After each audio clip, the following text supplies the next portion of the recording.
Christ is love. Where there is charity and love, there is his church.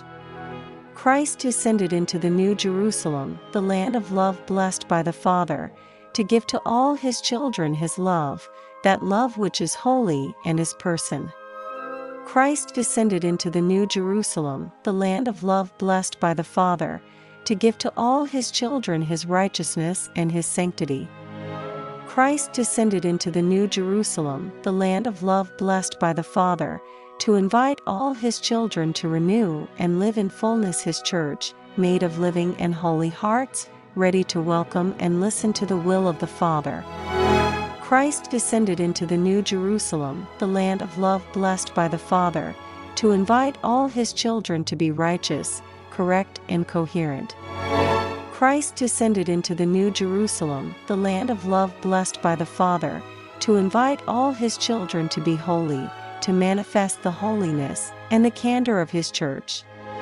Christ descended into the New Jerusalem, the land of love blessed by the Father, to invite all his children to be alive, to manifest and effuse his spirit of love and holiness, a living spirit who wants to warm the hearts to infuse and effuse in them his seal, the seal of the living God.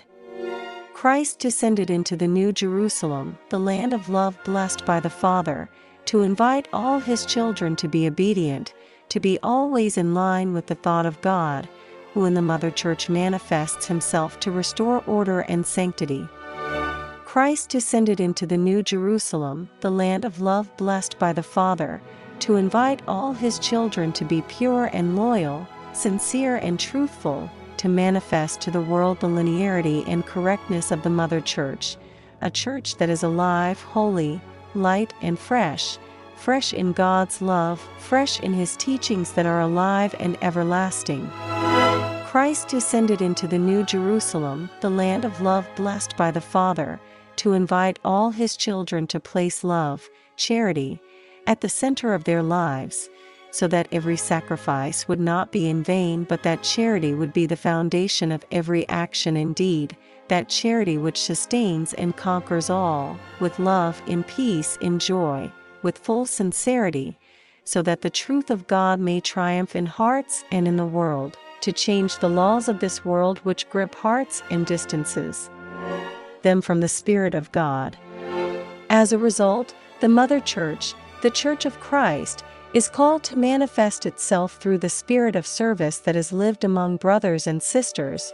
so that peace may be the center of the life of every man and woman, of every family, domestic church, of the universal church, to be the center for the world,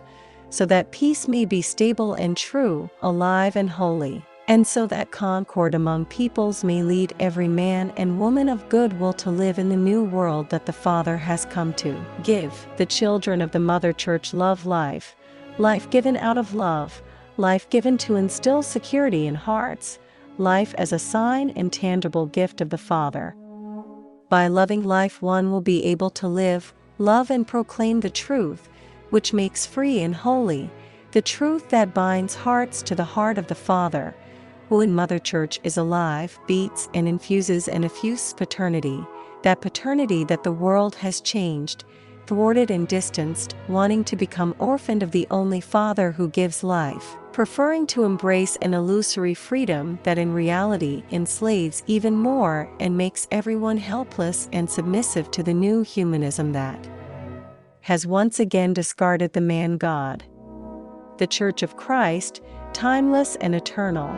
is and must be the sign of the only true freedom that is fulfilled in the will of God, the one and trine God who, descending again from heaven, out of love, one and only out of love, bowed down on the arid and lost humanity, giving that close, living and present love that helps everyone to understand the true meaning of loving one's neighbor in order to love God,